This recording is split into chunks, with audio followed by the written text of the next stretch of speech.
အားလုံးပဲမင်္ဂလာပါရှင် Story Collection Channel နဲ့ပြန်လည်ကြိုဆိုလိုက်ပါရရှင်ဒီနေ့မှာတော့ဒရာကဖခင်မြတ်တာနဲ့ပတ်သက်ပြီးတော့ပြောပြပေးသွားမှာဖြစ်ပါတယ်ဒရာတို့ငယ်တုန်းကရရှိခဲ့တဲ့အဖေမြတ်တာနဲ့ပတ်သက်ပြီးတော့ပြောပြပေးသွားမှာပါနားဆင်ပေးပါအောင်နော်အဖေဆိုတဲ့စကားလုံးကိုခေါ်လိုက်တိုင်းကျမစိတ်ထဲမှာခွင့်အားတစ်ခုအမြဲတမ်းရပါတယ်လောကကြီးမှာလူတိုင်းမှာအဖေရှိကြပေမဲ့လူတိုင်းကတော့ဖခင်ရဲ့မြတ်တာကိုတူညီတဲ့ပုံစံမျိုးနဲ့မရကြပါဘူးကျမကတော့အများကြီးကံကောင်းတဲ့သမီးတစ်ယောက်ပါအဖေကငငယ်တုန်းကတထေးသားဘဝကနေပြီးတော့ကြီးပြင်းလာခဲ့တဲ့သူပါငငယ်တုန်းကပင်ပန်းမှုတွေကိုသိပြီးတော့မကြုံခဲ့ရပေမဲ့ကျမတို့မောင်နှမ3ယောက်ကိုမွေးဖွားလာတဲ့နောက်ပိုင်းမှာတော့အဖေကကိုဘဝအတွက်တည်းမဟုတ်တော့ပဲမိသားစုအတွက်ပါအသက်ရှင်ခဲ့တဲ့လူတစ်ယောက်ဖြစ်လာခဲ့တယ်အဖေပခုံးပေါ်မှာမိသားစုရဲ့တာဝန်တွေတဖြည်းဖြည်းပိုလေးလံလာခဲ့တယ်ပင်ပန်းခဲ့တယ်မောပန်းခဲ့တယ်ဒါပေမဲ့မပင်ပန်းပါဘူးဆိုတဲ့အပြုံးနဲ့ပဲကျမတို့ရှိမှမမက်ရက်တီးပေးခဲ့တယ်ကျမတို့ကိုပညာတွေသင်ပေးခဲ့တယ်လိုအပ်တာမှန်သမျှတတ်နိုင်သလောက်ဖြည့်ဆည်းပေးခဲ့တယ်တချို့အရာတွေကိုအဖေမတတ်နိုင်ခဲ့တာတွေလည်းရှိပါတယ်ဒါပေမဲ့ဖခင်မြတ်တာကိုတော့ဘယ်တော့မှလျှော့သွားတယ်ဆိုတာမရှိခဲ့ပါဘူးဟုတ်ကဲ့အဖေမှလည်းအားနည်းချက်တွေအများကြီးရှိခဲ့ပါတယ်ဒါတို့အဖေဆိုလို့ရှိရင်အရက်တောက်တတ်ပါတယ်အဲ့ဒီအတွက်အမေမှာပင်ပန်းခဲ့ရတဲ့အချိန်တွေရှိခဲ့တယ်ဒါပေမဲ့သားသမီးတစ်ယောက်ရဲ့နှလုံးသားထဲမှာတော့အဖေကအဖေပါပဲအဖေကြောင့်အရှက်ရတယ်လို့တခါမှလည်းမတွေးခဲ့ဘူးပါဘူးဘာလို့လဲဆိုတော့အဖေရဲ့မြတ်တာကအဲ့ဒီအားနည်းချက်တွေထက်အများကြီးပုံမကြီးမားခဲ့လို့ပါပဲ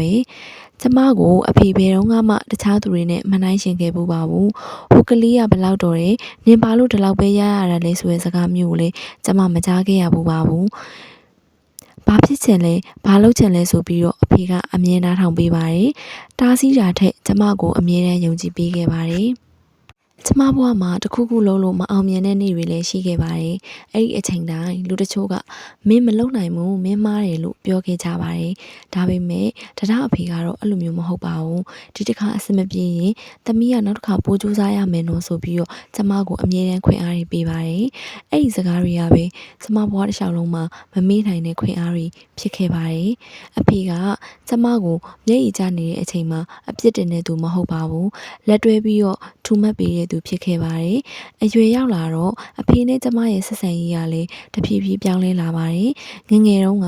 အဖေကကျမကိုလက်တွဲခေါ်ခဲ့တယ်။အခုချိန်မှာတော့အဖေဘေးမှာထိုင်ပြီးတော့စကားပြောပေးနိုင်တဲ့သမီးတစ်ယောက်ကျမဖြစ်လာခဲ့ပါတယ်။တခါတလေအဖေတောက်ဖို့အတွက်တောင်ကျမကိုယ်တိုင်အရက်ဝယ်ပေးခဲ့ပူပါတယ်။အဖေဘေးမှာထိုင်ပြီးတော့ဟိုအကြောင်းဒီအကြောင်းတွေပြောခဲ့ကြတယ်။အဲ့ဒီအချိန်တုန်းကဒါတွေကတာမန်နည်းရက်တွေလိုပဲလို့ထင်ခဲ့ပါတယ်။ဒါပေမဲ့အခုပြန်တွေးကြည့်တဲ့အခါမှာတော့အဲ့ဒီနေ့ရက်တွေ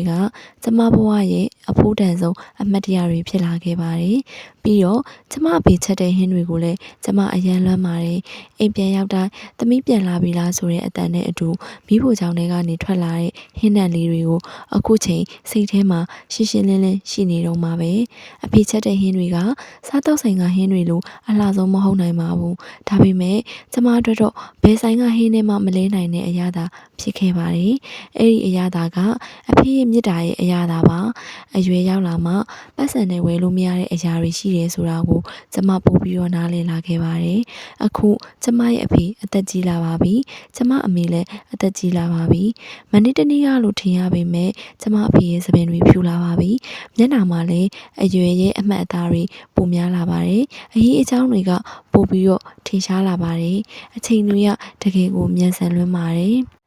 ငငယ်တုန်းကအဖေကကျမတို့ကိုပြည့်စုံအောင်ထားပေးဖို့ကြိုးစားခဲ့တယ်လို့အခုတော့ကျမဘက်ကအဖေနဲ့အမေကိုပြည့်စုံထားပေးနိုင်တဲ့သမီးတစ်ယောက်ဖြစ်ချင်တယ်အဖေနားချင်တဲ့အချိန်မှာနားခွင့်ပေးချင်တယ်သွားချင်တဲ့နေရာကိုလိုက်ဖို့ပေးချင်တယ်စားချင်တဲ့အရာကိုစိတ်ချလက်ချဝယ်ကျွေးနိုင်တဲ့သမီးတစ်ယောက်ဖြစ်ချင်တယ်တခါတလေဘာအကြောင်းမှမရှိပဲကျမရဲ့အဖေကိုအယံလွမ်းပါတယ်အဖေရဲ့အတန်ကိုလည်းလွမ်းပါတယ်အဖေရဲ့အပြုံးကိုလည်းလွမ်းပါတယ်အဖေချက်တဲ့ဟင်းတွေကိုလည်းလွမ်းပါတယ်အဖေကကျမကိုအမြဲယုံကြည်ပေးခဲ့တဲ့ပုံစံကိုအယံလွမ်းပါတယ်။လောကကြီးကကျမဘက်မှာမရှိခဲ့တဲ့နေ့တွေရှိနိုင်ပါတယ်။ဒါပေမဲ့ကျမအဖေကတော့ကျမဘက်မှာအမြဲရှိနေမဲ့လူတစ်ယောက်ပါပဲ။အဖေကျန်းမာမာနဲ့အသက်ရှည်ကျန်းမာစွာနေပေးပါ။ကျမလှုပ်ချင်တာတွေအများကြီးရှိပါသေးတယ်။အဖေနဲ့အမေကိုစိတ်ချမ်းသာအောင်ထားပေးချင်ပါသေးတယ်။အဖေကုံယူရတဲ့သမီးတစ်ယောက်ဖြစ်ချင်ပါသေးတယ်။ဒီဗီဒီယိုကိုကြည့်နေတဲ့သူတွေမှာလည်းအဖေရှိနေသေးတယ်ဆိုလို့ရှိရင်တော့အဖေ ကိုဖုန်းဆက်ပြီးတော့အဖေနေကောင်းလားဆိုတဲ့စကားလေးတစ်ခွန်းနဲ့အဖေရဲ့တနေ့တာကိုအပျော်ရွှင်ဆုံးချိန်ဖြစ်အောင်ဖန်တီးပေးလိုက်ပါပြီးတော့အဖေမရှိတော့တဲ့သူတွေရှိရင်လည်းအဖေမြတ်တာကဘယ်တော့မှပြောင်းမသွားဘူးဆိုတာကိုယုံကြည်ပေးပါအဖေကကိုမမြင်ရတဲ့နေရာတစ်ခုကနေအမြဲဆူတောင်းတပေးနေမယ်လို့ကျမယုံကြည်ပါတယ်အဖေဒီလောကကြီးရဲ့ကိုရောက်အောင်ကျမကိုဆွဲခေါ်လာပေးရတဲ့အတွက်အဖေကိုကျေးဇူးအရန်တင်ပါတယ်ကျမကိုယုံကြည်ပေးခဲ့လို့လည်းကျေးဇူးအရန်တင်ပါတယ်ကျမဘက်မှာအမြဲတမ်းရပ်တည်ပေးခဲ့တဲ့အဖေကိုကျမအရန်ချစ်ပါတယ်